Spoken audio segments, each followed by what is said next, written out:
Good morning and welcome to the Analog Devices second quarter fiscal year 2025 earnings conference call, which is being audio webcast via telephone and over the web. I'd like to introduce Rich Puccio, Chief Financial Officer of Analog Devices. Thank you, Josh, and good morning, everyone. Before we start the formal part of our earnings call, I'd like to say a few words about Mike Lucarelli. As many of you may know, this will be Mike's last earnings call, as he will be leaving ADI at the end of May to pursue a new career opportunity. I want to thank Mike for his many contributions over his 10 years at Analog Devices. Mike has been instrumental in my transition into the company, and I will be forever grateful for his advice and guidance as I learned the ropes here. I will miss Mike's insights, optimism, and relentless work on behalf of our stakeholders. Mike, I wish you the best in your new adventure. I'll now turn the call over to Mike Lucarelli, Vice President of Investor Relations. Thank you, Rich. Good morning, everyone. I will say I've thoroughly enjoyed my time working in investor relations. That's because of all you on this call. From investors to the sell side, to my colleagues at ADI. Vince, it's been a great 10 years. Rich, it was short and sweet, but it was good. And to my ADI crew, the Thunder Alley crew, thank you for everything for the past 10 years. It's been awesome. Jeff, who I hired over 6 years ago from the sell side, has been a great asset to the IR team and ADI overall. He'll be replacing me as head of investor relations. Now, Jeff, when I started, the stock was $50. It's now $225, 4x. That means you need to drive this stock to $1,000, and I trust you can do that. So let me pass it to you, Jeff, to host today's call. Thank you, Mike. It's been a privilege working for you. You've taught me many things about semis, ADI, and life in general. So while I'm sad to see you go, I am excited for the opportunity, and I'm looking forward to it. Now, for anyone who missed our earnings press release, you can find it and relating financial schedules at investor.analog.com. The information we're about to discuss includes forward-looking statements, which are subject to certain risks and uncertainties, as further described in our earnings release and our periodic reports and other materials filed with the SEC. Actual results could differ materially from the forward-looking information, as these statements reflect our expectations only as of the date of this call. We undertake no obligation to update these statements except as required by law. References to gross margin, operating expenses and non-operating expenses, tax rate, EPS, and free cash flow in our comments today will be on a non-GAAP basis, which excludes special items. When comparing our results to our historical performance, special items are also excluded from prior periods. Reconciliations of these non-GAAP measures to their most directly comparable GAAP measures and additional information about our non-GAAP measures are included in today's earnings release. References to EPS are on a fully diluted basis. Okay, and with that, I'll turn the call over to ADI CEO and Chair, Vincent Roche. Vince? Thanks very much, Jeff, and very good morning to you all. Well, our second quarter results exceeded our expectations, both on the top and bottom lines. Revenue growth was broad-based, with double-digit year-over-year growth across all end markets. Against a volatile operating backdrop, our favorable performance and positive outlook underscores the growing demand for our exceptional product portfolio and the resilience and agility of our business model. While we believe the evolving tariff situation is impacting customers' decision-making, the cyclical and ADI-specific tailwinds I highlighted last quarter continue, and we're ever more confident that our revenues bottomed in 2024 and that we're returning to growth in fiscal 25. The secret to our success over these many decades has been sensing business transitions early and adapting quickly to continue focusing our capital where we can best increase our value to customers and improve our ability to capture that value. We invested substantial CapEx over recent years to enhance and scale our hybrid manufacturing model, which helps our customers navigate increasingly dynamic geopolitical and macroeconomic environments. We expanded capacity at our existing fabs in the US and Europe and added commensurate capacity in our back-end facilities. Further, we deepened partnerships with trusted foundries around the world, including securing additional 300-millimeter fine-pitch technology capacity at TSMC's Japan subsidiary. We've cross-qualified a significant portion of our broad product portfolio to be able to quickly swing production across geographies. In short, our customers now enjoy greater supply optionality and resilience than ever before. On the OpEx side, we're investing at record levels to further strengthen and extend our world-class technology stack and continue enhancing our customers' experience and engagement with ADI. These investments allow us to take maximum advantage of the incredible opportunities for profitable growth that we see across our end markets. ADI plays a game that prizes leaps in innovation that transcend near-term macro concerns. We focus on 5 key megatrends that are persistently driving the future of business, the global economy, and society, namely autonomy, proactive healthcare, the energy transition and sustainability, immersive experience, and AI-driven computing and connectivity. As the essential interface between the physical and digital domains, ADI is a critical enabler of these trends. We continue to define and pioneer the state-of-the-art in high-performance analog, mixed signal, and power management, from sensor to cloud, microwave to bits, and nanowatts to kilowatts. Today, customers are turning to us for more complete solutions. The combination of our extensive franchise with the exquisite creativity and broad-based expertise of our technologists gives us the ability to deliver elegant solutions to customer challenges that others struggle even to address. For example, as healthcare becomes more preventative and preemptive, our ability to accurately and reliably sense, measure, interpret, and connect clinical-grade vital signs in ultra-low power settings is driving robust content and revenue growth at key customers in the smart wellness wearable space.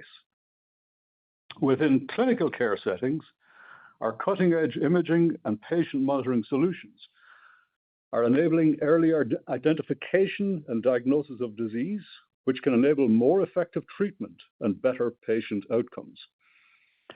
Turning to the autonomy trend, advances in automation within the industrial market, for example, are generating tremendous opportunity for ADI.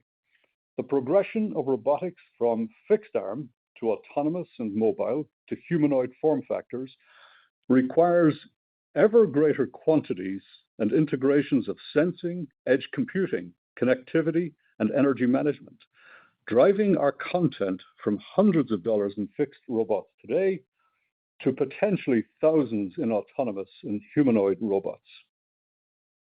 In automotive, higher levels of autonomy are increasing demand for our sensing, connectivity, and functionally safe power solutions across all vehicle types, combustion engines, hybrids, and full EVs. Each new generation of automated system, be it industrial robot or car, dramatically expands our content and revenue opportunity. And one final example from the AI-driven computing and connectivity trend, where the world's rapid adoption of AI continues to accelerate the growth of our ATE and data center businesses. Our leadership and success in ATE underscores the quality of our portfolio, as the winners in this market are determined first and foremost by performance. Our content per tester stretches into the hundreds of thousands of dollars, and looking ahead, we believe our leverage of additional mixed signal and digital capabilities to further reduce test time and power requirements will result in even more content per tester. And with AI investments showing no signs of slowing, testing demand for GPUs, XPUs, and high bandwidth memory continues to increase, giving us confidence in a long runway for growth. Beyond test, our data center customers are turning to us to solve the vast and complex power and connectivity challenges that come with high performance, always on AI computing. As a result, demand continues to grow for our innovative systems protection, optical control, and power delivery solutions. These are just a few examples of how our solutions leverage persistent trends that transcend business cycles, drive an average selling price 4 times the industry average, and deliver differentiated results for both our customers and our shareholders. So in closing, we've successfully anticipated the transitions of the ICT industry and invested ahead of the curve for decades. Today, we're well positioned to deliver the AI-driven intelligent edge solutions that will shape our future success. You may have seen that we just celebrated our 60th anniversary, a milestone that fewer than 1% of public companies reach. But as thrilling as that accomplishment is, I'm even more excited about our future and the immense opportunity before us. Now, before I hand it over to Rich, I'd like to thank Mike Lucarelli, young Mike, for his distinguished and stellar contributions over the past several years to ADI's success, and I wish him well in his next adventure. With that, over to you, Rich. Thank you, Vince. Second quarter revenue of $2.64 billion came in above the high end of our outlook, up 9% sequentially and 22% year over year. Industrial represented 44% of our second quarter revenue, finishing up 8% sequentially and 17% year over year. Our industrial recovery broadened with all subsectors and regions increasing sequentially. On a year-over-year basis, we continue to see strong growth in aerospace and defense and ATE. Automotive represented 32% of quarterly revenue, finishing up 16% sequentially and 24% year over year. This record result was fueled by continued strong demand of our leading connectivity and functionally safe power solutions, particularly in China. Additionally, we saw sequential growth in Europe and North America. Communications represented 12% of quarterly revenue, finishing up 5% sequentially and 32% year over year. Wireline and data center, which makes up roughly two-thirds of our total communications business, drove our strong growth as AI buildouts continue to increase demand for our power and optical control products. And while wireless revenue declined on a year-over-year basis, it did grow sequentially. And lastly, consumer represented 12% of quarterly revenue, finishing flat sequentially and up 30% year over year, our third consecutive quarter of robust growth. This reflects our greater share and stronger content position across a diversified list of applications. Now on to the P&L. Second quarter gross margin was 69.4%, up 60 basis points sequentially, driven by higher utilization. OpEx in the quarter was $744 million, up $57 million sequentially, driven entirely by variable compensation, resulting in an operating margin of 41.2%. Non-operating expenses finished at $54 million, and the tax rate for the quarter was 11%. All told, EPS was $1.85, up 32% year over year and above the high end of our guided range. Now I'd like to highlight a few items from our balance sheet and our cash flow statements. Cash and short-term investments finished the quarter at $2.4 billion, and our net leverage ratio decreased to 1. Inventory increased $50 million sequentially as we continue to invest in die bank to support our recovery. Days of inventory decreased to 169, and channel weeks ticked lower. In the near term, we are maintaining our strategy of balancing leaner channel inventories with higher levels of inventory on our balance sheet. Over the trailing 12 months, operating cash flow and CapEx were $3.9 billion and $0.6 billion, respectively. We continue to expect fiscal 2025 CapEx to decrease materially from 2024 and be within our long-term model of 4% to 6% of revenue. Free cash flow over the trailing 12 months was $3.3 billion, or 34% of revenue. And during that same period, we have returned nearly $2.5 billion to shareholders through dividends and share repurchases. As a reminder, we target 100% free cash flow return over the long term, using 40% to 60% for our dividend and the remainder for share count reduction.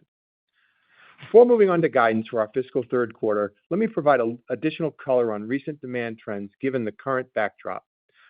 Unsurprisingly, buying behavior was a bit choppier than normal as we saw some increased activity around the tariff announcements. This was short-lived, and orders have returned to more normalized levels. Overall, Q2 bookings grew sequentially across all end markets and all geographies, and our backlog entering Q3 is higher than a quarter ago. These signals support our view that our revenue bottomed in 2024, customer inventories are lean, and we are in a cyclical upturn. Now moving on to guidance. Third quarter revenue is expected to be $2.75 billion, plus or minus $100 million. On a sequential basis, at the midpoint, we expect industrial and consumer to lead our growth, communications to be up, and automotive to decline after a very strong quarter. Operating margin is expected to be 41.5 plus or minus 100 basis points. This includes the impact of our annual salary increases. Our tax rate is expected to be 11% to 13%, and based on these inputs, adjusted EPS is expected to be $1.92 plus or minus 10 cents. Now I'll pass it back to Jeff to begin our Q&A session. Thank you, Rich. Now let's get to our Q&A session. We ask that you limit yourself to one question in order to allow for additional participants on the call this morning. If you have a follow-up question, please re-queue, and we will take your question if time allows. With that, can we have our first question, please? Thank you. For those participating by telephone dial-in, if you have a question, please press star 11 on your phone to enter the queue. If your question has been answered and you wish to be removed from the queue, please press star 11 again. If you are listening on a speakerphone, please pick up the handset when asking your question. We'll pause for just a moment to compile the Q&A roster. Our first question comes from Joseph Moore with Morgan Stanley. You may proceed. Great. Thank you. And congratulations to young Mike. Can you discuss automotive? The 16% sequential growth really stands out relative to what peers are seeing. Just, what's driving that and kind of any sense for, if there's any tariff pull forward in that or just any mitigation that's happening there? Just how are you growing so much in autos? Thanks. Thanks, Joe. I'll take that one. So Q2 was notably stronger than expected. Bookings were strong, turns were a lot higher than normal, and given some volatility saw within the quarter, we do think our auto results were aided by pull-in activity. While it's difficult to delineate what was pull-in versus normal, our estimate for pull-in upside is in the high single-digit range. However, buying behavior, as I mentioned, has normalized pull-ins to recur, and this is why we expect to decline in Q3, actually. Additionally, if you think about it, if you adjust for what we think the pull-in impact was, we're really guiding a seasonally flat Q3 for auto. On the pull-ins, right around the 25% auto tariff news, we saw an acceleration in auto sell-through and orders, most notably in the Americas and in Europe, which were collectively up about 20% sequentially, much better than we had planned. And at the industry level, we saw stronger SAAR numbers than expected in the quarter, potentially also explained by consumers getting ahead of the higher prices. So our hunch is that the upside in auto right around tariffs was not a coincidence. As for China, the other major market for auto, noted last quarter we expect a continued growth, and we had another record, and that is what occurred in Q2. And there could have been some pull-in activity, but not nearly as noticeable as what we're seeing in North America and Europe. Thank you. Go to our next question, please. Thank you. Our next question comes from Vivek Arya with Bank of America Securities. You may proceed. Thanks for taking my question, and thanks and best wishes to Mike as well. So first is, you mentioned that you are at a cyclical upturn, and I'm curious, how much do you think you are undershipping demand right now? Is it 10%? Is it 20%? And how many quarters until this kind of just undershipment impact normalizes? Right? So when do you think your sales will start to correspond more to end demand rather than just inventory replenishment? And I know you just spoke about autos, but I was hoping once you could give us some more color on the industrial side as well and the level of undershipment and then the normalization timing for that. Thank you. Yeah, thanks, Vivek. I'll take the first part of the question.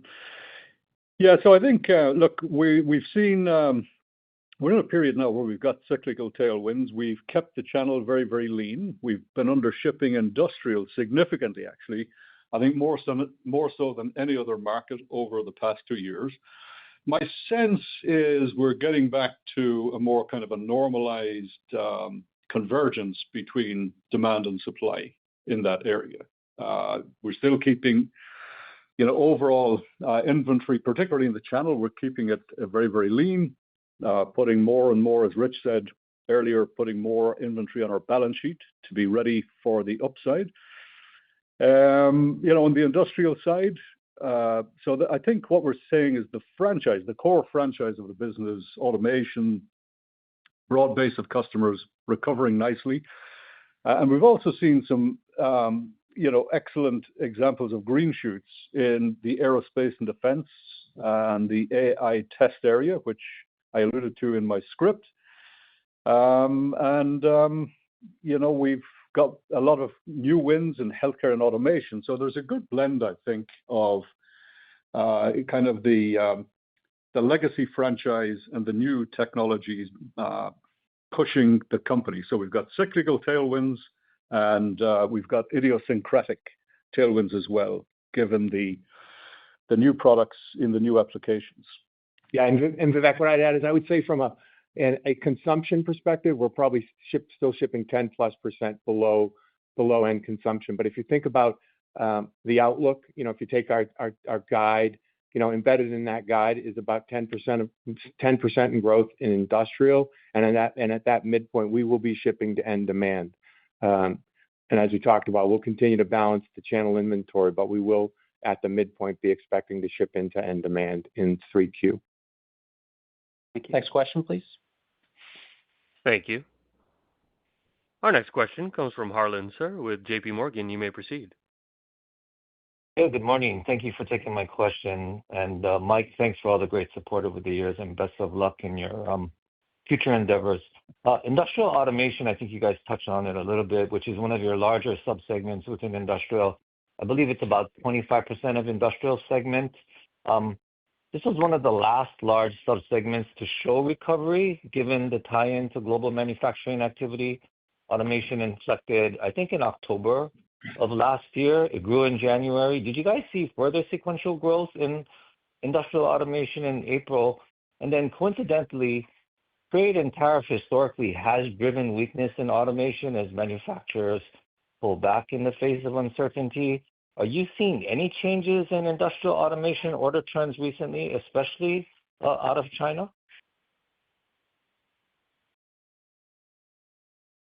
So we have continued to see growth, and in fact, when we look at where we ended the quarter from an automation perspective, we actually have got a book-to-bill in excess of 1. We continue to expect that growth to continue into Q3. In fact, if you look at our industrial business across all of the subsectors of industrial, we have positive book-to-bills in all of those areas above 1. So we feel like that has improved. Obviously, there's uncertainty across the board around the tariffs, so it's impossible to speculate what that will do. But we have seen growth in bookings and in the revenue. I think it's true as well. Right across the whole spectrum of applications, automation, we've seen very, very strong book-to-bill geographically as well. So I think we're in a solid patch right now. Tariffs are definitely, weighing heavily. The uncertainty is, I think, causing circumspection. Many of our customers are holding back on build-outs, but I don't think there's any question about the importance of automation from many, many dimensions. We've got the kind of the normal build-outs of automation, more and more precision, more connected, flexible factories. But also, my sense is we'll see a CapEx cycle as localization takes root as well over the coming several years. Yeah, the localization point is, that's a good example. Thank you. Go to our next question, please. Thank you. Our next question comes from Tore Svanberg with Stifel. You may proceed. Yes, thank you. Congrats on the results. And Mike, thank you so much. Wishing you best of luck. Vince, you mentioned this a little bit in your script, but robotics, I know this is a market that you have a lot of exposure to. And I think there was a slowdown in that market, especially around the pandemic years. But now with AI, it seems that we're sort of at an inflection point. So I was just hoping you could talk a little bit more about that opportunity and some of the design activity that you're seeing on the robotics side. Thank you. Yeah, thanks, Tore, for the question. Yeah, I think one of the pervasive trends we're seeing is demographic shift. I think automation of productivity is going to be endemic across the globe. And that predates the concern about the need to localize and so on and so forth. So I think the trend is very, very solid. What we're going to see is a new epoch, I think, in robotics that will move into more tactile, more precise robotic systems that will use a lot of intelligence at the edge. You may have seen some of the press and some of the areas where we're collaborating with robotic suppliers, complementary semiconductor partners as well, to enable this new era of highly tactile precision robotics to take place. Everybody's focused on the humanoid, but I think there are many steps to take place between the big heavy arm robotics and the more mobile, tactile robotic systems. So, our content typically in a large arm system would be hundreds of dollars, but as we see more available opportunity to bring intelligence to the edge, we see more modalities of sensing take roots in these more sophisticated robotic systems. I think the content that we could see there will be an order of magnitude more, maybe more over the coming 5-10 years. So my sense is this is a long-term persistent trend, and I think we're very, very well positioned at that edge. Of course, AI will enable more and more intelligence at the edge, and that's something that we're preparing our solutions to be able to incorporate. Thank you. Next question, please. Thank you. Our next question comes from Chris Danely with Citi. You may proceed. Hey, thanks, guys. First of all, Mike, thanks a lot for all your help and honesty over the years. First, Dave Paul, now Mike Lucarelli leaving. This is super depressing. Anyway, but congratulations in all honesty. So just a question on leverage, guys. So if we look at the April quarter results and the July quarter guide, your OpEx is basically growing about as much as sales. And then the guide for the July quarter, even though you don't guide gross margin, implies minimal gross margin growth. So can you just talk about why that's happening? And should we expect some sort of acceleration in leverage going forward, or should OpEx continue to grow about the same amount of sales and same way with growth margin? Thanks. All right, Chris, I'll take that one. So I'll do the near term first, and then I'll talk a little bit about 25 and what I think you might be able to expect in 26. So, Q2's operating margin was up sequentially despite the big acceleration in variable comp. In fact, our base OpEx was actually flat sequentially. So, what you saw, that's what you saw in Q2. In Q3, we do expect to see some continued operating leverage, which will get offset by the impact of our annual salary increases, as well as our continued growth in the variable. Although we will expect the increase in variable certainly sequentially to be lesser degree than we've seen in Q2. If you think about it, just as a reminder for everybody, the mechanics of our variable comp plan, which is tied to year-over-year growth and operating margin, given the absence of revenue growth in 24, it was a pretty low year for us. And considering our return to growth here in 25, variable comp is going to grow and will continue to grow meaningfully. So while we are optimistic we will continue to achieve operating margin % growth, the increase in the variable in 25 is muting that. However, when we look to 26, we'll be going off of a smaller base, and so we do expect we'll get more leverage if we continue the cyclical upturn. And then, on the gross margin side, at the 275 guide, we expect to be around 70%, which we've talked about. That is that baked into that assumption is that we will see the growth in industrial we're anticipating, which, as you guys know, is our most profitable. And that has been one of our challenges we've talked about in getting additional leverage. And if you look at just the most recent, the outperforming auto puts pressure on gross margin. But as we see the industrial leading the charge coming out with the 10% expected growth in industrial in Q3, we do expect we will get back to around that 70% margin. Yeah, I think it's worth noting as well, Chris, that where we are adding OpEx to the company, aside from the kind of the inflationary things that we have to deal with. It's in the engineering side.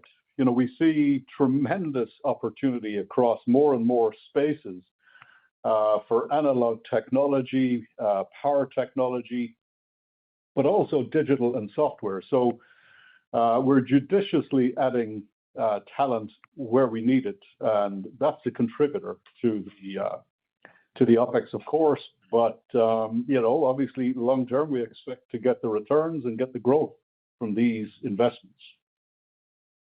Got it. Thank you. Go to our next question, please. Thank you. Our next question comes from Stacy Rasgon with Bernstein Research. You may proceed. Hi, guys. I have two quick questions just on the demand environment.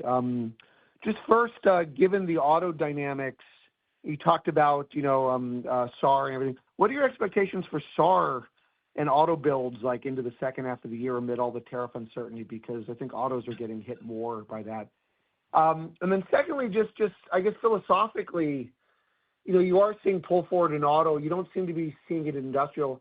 How would you know if the strength you're seeing in industrial is actually true cyclical recovery versus pull forward in the wake of tariffs or uncertainty? Thanks, Stacy. I'll do the last one.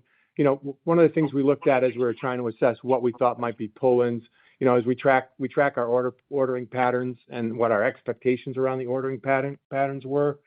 So, what we saw was at the start of Q2, bookings sort of were progressing higher as we expected them to. Then toward the end of March, around the time we heard about the auto tariffs, we saw an acceleration in automotive, and that lasted for a couple of weeks, as I mentioned, and since has normalized. But when we look across the other end markets, we didn't notice anything unusual from a booking trends. They were as expected, and we end the quarter with, like I said, we ended the quarter with book-to-bills above parity. And, from a geographic perspective, actually, bookings were up in all regions. So, like I said, we didn't see anything anomalous in the booking patterns outside of what we saw in automotive.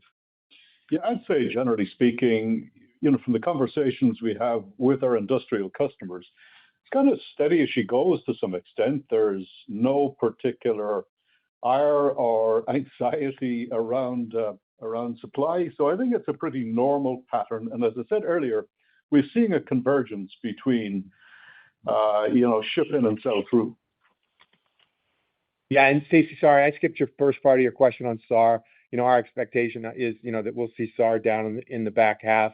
And as we've talked about before, we still get benefit from the, continued increase in content to offset some of that SAR pressure. But we are expecting the second half SAR to be lower. Got it. That's helpful. Thank you, guys. Thanks, Stacy. Thank you. Next question, please. Thank you. Our next question comes from Chris Caso with Wolfe Research. You may proceed. Yes, thank you. And Mike, all the best. Just a question regarding, how all of this might affect the second half. And obviously, too early to provide guidance here.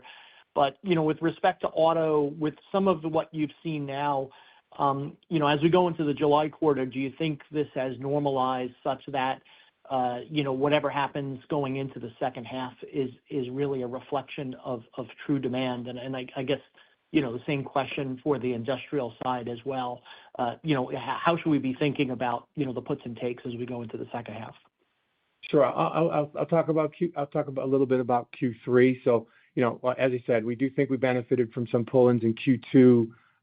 But given what we've seen in the order rate since and continuing into Q3, we're not really expecting any incremental impact from pull-ins in Q3. So, our outlook reflects the acceleration in our recovery, most notably, again, in the industrial market, where we're expecting a very strong quarter. We've got strong bookings momentum across all applications and geographies. As we think about the back half of the year, if you remember last quarter, we talked about, hitting 7 to 10% for the full year growth. With what we saw in Q2 and what we've seen in bookings trends in our Q3 outlook, I'm actually more confident than I was a quarter ago that we'll end at the higher end of that range. But we will continue to be cautious and mindful given all the tariff uncertainty. Thank you. Go to our next question. Thank you. Our next question comes from Joshua Buchalter with TD Cowen. You may proceed. Hey, guys. Thanks for taking my questions. Mike, congrats on the new gig, and Jeff, congrats to you as well, and good luck with the $1,000 stock price. Sorry to keep pulling on this thread, but I did want to ask about industrial again. I mean, you were very clear in your commentary about your on-books and channel inventory, but do you get the sense that there's any element of your end customer restocking that's going on, or do you think this is, really just an industrial recovery? Because again, it does just the sequentials are better than most of your peers reported, even though they did go a month ago. Thank you. Yeah. Okay. Go ahead, Rich. Thanks. So I actually don't think we've seen sign of. I wouldn't call it restocking. I do think that because they are coming off of inventory lows across most of our customer base, and we know that because when we look at net new orders, we're seeing net new orders come in from the industrial customers. So I do think that they've had lean inventory, and we've seen their purchasing accelerate. But for as we've talked about, we've been under shipping industrial pretty significantly for the last 2 years, and if we head into Q3, we do not expect to undership industrial in Q3. Yeah, we use POS signals as well to gauge, to get as close to true demand as we possibly can. So, as we said earlier, industrial is the area where we've been under shipping most, and I think what we're getting back to now is a more normalized pattern of shipping and sell-through. Thank you both. Get the color. Thanks, Josh. Thanks, Josh. We'll go to our next question, please. Thank you. Our next question comes from Blayne Curtis with Jefferies. You may proceed. Hey, good morning, guys, and I'll offer the congrats to young Mike as well. I actually kind of wanted to ask about the plans outsource versus insource. So obviously, pre-pandemic, you were leaning more towards external, and then, when you ran out of supply, it was let's do more internal. I heard you talking about qualifying, external fabs. I'm just kind of how are you thinking about this now? Obviously, tariffs are a moving target, but it does seem like more diversity in boundary geographic location is preferable. How are you thinking about it now? Yeah, well, look, I think first and foremost, we're in a good place in terms of the overall capacity footprint that we have. It's more than 2x what it was before the pandemic. So we've been investing primarily in CapEx, building out front end and back end, really to support our growth and give us more resiliency, more flexibility. I think what we've got now is, particularly on the internal piece, I want to make this point as well. When it came to nodes at 180 nanometers and above, which would be the majority, most of ADI's revenue would ship on semiconductor process nodes that are 180 nanometers and above.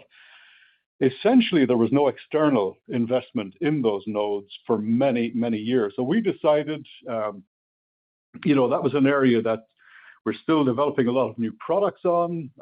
It's a very, very important part of many of our businesses, particularly industrial and automotive.